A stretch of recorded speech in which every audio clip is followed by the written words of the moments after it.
अब हम बात करने जा रहे हैं आज मौलिक कर्तव्य की। बार बार हम यही कहना चाहते हैं कि इस वीडियो को देखकर इसे देखें जरूर, और विशेष लाभ तब मिलेगा जब इसे देखकर, सुनकर, समझकर इस पर जब नोट्स तैयार कर लिया जाए। जी हाँ, हम बात करने जा रहे हैं मौलिक कर्तव्य का। मौलिक कर्तव्य का, भारत का मौलिक कर्तव्य रूस के संविधान से लिया गया है।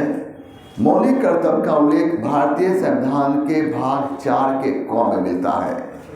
तो वही मौलिक कर्तव्य के विषय में हमें जानकारी अनुच्छेद 51 के ए से मिलती है। हम देखते क्या हैं, जब हम मौलिक कर्तव्य की बात करते हैं तो मूल संविधान में मौलिक कर्तव्य का उल्लेख नहीं मिलता है। भारत के संविधान में मौलिक कर्तव्य को स्थापित करने के उद्देश्य से स्वर्ण सिंह की अध्यक्षता में एक समिति का गठन किया गया, जिसे हम स्वर्ण सिंह समिति के नाम जानते हैं। स्वर्ण सिंह समिति ने भारत के प्रत्येक नागरिक के लिए 10 मौलिक कर्तव्य निर्धारित किया था, और इन्हीं बातों को ध्यान रखते हुए स्वर्ण सिंह समिति की सिफारिश को ध्यान रखते हुए 42वां संविधान संशोधन 1976 हुआ था। इस प्रकार 42वां संविधान संशोधन के द्वारा भारतीय संविधान में अनुच्छेद 51 ए जोड़ा गया। पहले मौलिक कर्तव्यों की संख्या 10 थी, लेकिन 86वां संविधान संशोधन 2002 में हुआ था, और 86वां संविधान संशोधन द्वारा शिक्षा को मौलिक कर्तव्य में शामिल किया गया, जो लागू हुआ 1 अप्रैल 2010 को। इस प्रकार शिक्षा को मौलिक कर्तव्य में शामिल होने से मौलिक कर्तव्यों की संख्या जो 10 थी वह बढ़कर 11 हो गई, जो इस प्रकार है। हम देखते क्या हैं कि इस बात का उल्लेख किया गया है, नंबर 1 में इस बात का उल्लेख किया गया है कि भारत के प्रत्येक नागरिक का परम कर्तव्य है वह भारत के संविधान, राष्ट्रगान एवं राष्ट्रध्वज का सम्मान करे। नंबर 2 में इस बात का उल्लेख किया गया है कि भारत के प्रत्येक नागरिक का परम कर्तव्य है वह देश की एकता, अखंडता एवं संप्रभुता को बनाकर रखे।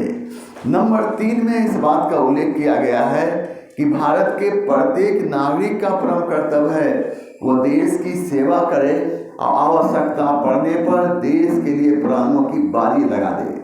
नंबर 4 में इस बात का उल्लेख किया गया है भारत का प्रत्येक नागरिक स्वतंत्रता संग्राम के समय के उच्च आदर्शों को अपने हृदय में संजो कर रखे।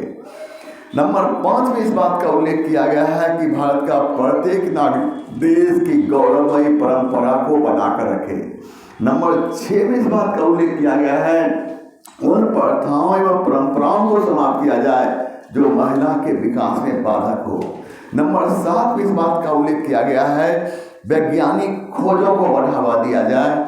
तो नंबर 8 में इस बात का उल्लेख किया गया है कि पर्यावरण की रक्षा करना चाहिए, सभी जीव जंतु पर दया रखनी चाहिए। नंबर 9 में इस बात का उल्लेख किया गया है कि सरकारी संपत्ति की रक्षा करना भारत के प्रत्येक नागरिक का प्रथम कर्तव्य है। नंबर 10 में इस बात का उल्लेख किया गया है कि सामूहिक प्रयास से देश का विकास करना चाहिए। नंबर 11 में इस बात का उल्लेख किया गया है भारत के प्रत्येक अभिभावक का यह कर्तव्य है कि वह अपने बच्चे को स्कूल भेजे ताकि उसे निःशुल्क एवं अनिवार्य शिक्षा प्राप्त हो सके। भारत के संविधान में इस बात का उल्लेख किया गया है कि प्रत्येक नागरिक का परम कर्तव्य है कि वह मौलिक कर्तव्य का पालन करे। अगर कोई व्यक्ति मौलिक कर्तव्य का पालन नहीं करता है तो इसके लिए उसे न्यायालय में चुनौती नहीं दी जा सकती, क्योंकि मौलिक कर्तव्य को न्यायालय द्वारा संरक्षण प्राप्त नहीं है। आपसे स्पष्ट रूप से प्रश्न ऐसे ही पूछा जाएगा कि मौलिक कर्तव्य किस देश के संविधान से लिया गया है, तो रूस। पूछेगा मौलिक कर्तव्य का उल्लेख भारतीय संविधान के भाग किस में किया गया है, तो भाग 4 के क में मिलता है। पूछेगा मौलिक कर्तव्य का उल्लेख किस अनुच्छेद में मिलता है, तो अनुच्छेद 51 के। पूछेगा क्या मूल संविधान में मौलिक कर्तव्य का उल्लेख है, तो नहीं है। तो मूल संविधान में मौलिक कर्तव्य को स्थापित करने के उद्देश्य से क्या किया गया, तो स्वर्ण सिंह की अध्यक्षता में एक समिति बनाई गई जिसका नाम था स्वर्ण सिंह समिति। पूछेगा स्वर्ण सिंह समिति देश के प्रत्येक नागरिक के लिए कितना मौलिक कर्तव्य निर्धारित किया था? 10। इन्हीं बातों को ध्यान रखते हुए कौन सा संविधान संशोधन लाया गया? तो 42वां संविधान संशोधन। और ये 42वां संविधान संशोधन कब लाया गया? 1976 ईस्वी में। इस संशोधन के द्वारा क्या हुआ? तो मौलिक कर्तव्य को भारत के संविधान में स्थापित करने के उद्देश्य से भारत के संविधान में अनुच्छेद 51A जोड़ा गया। पूछेगा आपसे कि 86वां संविधान संशोधन कब हुआ था? 2002 में। इसके द्वारा क्या हुआ? तो शिक्षा को मौलिक कर्तव्य में शामिल किया गया। तो शिक्षा को मौलिक कर्तव्य में शामिल किया गया, लेकिन लागू कब हुआ? तो 1 अप्रैल 2010 को जब शिक्षा को मौलिक कर्तव्य में शामिल किया गया तो मौलिक कर्तव्यों की संख्या 10 से बढ़कर कितनी हो गई? और 11 हो गई। नंबर 1 में किस बात का उल्लेख किया गया है? उल्लेख किया गया है कि भारत के प्रत्येक नागरिक का परम कर्तव्य है वह देश के संविधान, राष्ट्रगान एवं राष्ट्रध्वज का सम्मान करे। नंबर 2 में किस बात का उल्लेख किया है? देश की एकता, अखंडता एवं संप्रभुता की रक्षा की जाए। नंबर 3 में किस बात का उल्लेख किया गया है?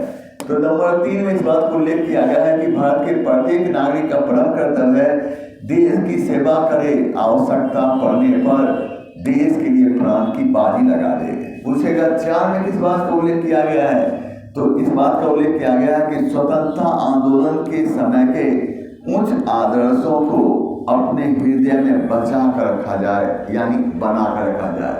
पूछेगा 5 में क्या उल्लेख किया गया है? देश की गौरवमयी परंपरा को बचा कर रखना हमारा प्रथम कर्तव्य है। नंबर 6 में किस बात का उल्लेख है? वैसी परंपराओं एवं प्रथाओं को समाप्त किया जाए जो महिला के विकास में बाधक हो। पूछेगा नंबर 7 में किस बात का उल्लेख किया गया है? तो वैज्ञानिक खोजों को बढ़ावा दी जाए। पूछेगा 8 में किस बात का उल्लेख किया गया है? पर्यावरण की रक्षा करना एवं सभी जीव जंतु पर दया करना। पूछेगा नंबर 9 में किस बात का उल्लेख किया गया है? सार्वजनिक संपत्ति की रक्षा करने की बात की गई है, मतलब उसे तोड़िए नहीं, आग मत लगाइए। अब आपसे फिर पूर्व प्रश्न रहेगा, नंबर 10 में किस बात का उल्लेख किया गया है? सामूहिक प्रयासों से देश का विकास करना। पूछेगा 11 में किस बात का उल्लेख किया गया है? देश के प्रत्येक अभिभावक का परम कर्तव्य है वह अपने बच्चे को स्कूल भेजे ताकि उसे निःशुल्क एवं अनिवार्य शिक्षा प्राप्त हो सके। पूछेगा आपसे कि देश का प्रत्येक नागरिक का परम कर्तव्य है कि वह मौलिक कर्तव्य का पालन करे। अगर कोई व्यक्ति मौलिक कर्तव्य का पालन नहीं करता है तो ऐसी स्थिति में न्यायालय में चुनौती दी जा सकती है? नहीं। क्यों? ऐसा इसलिए क्योंकि मौलिक कर्तव्य को न्यायालय द्वारा संरक्षण प्राप्त नहीं।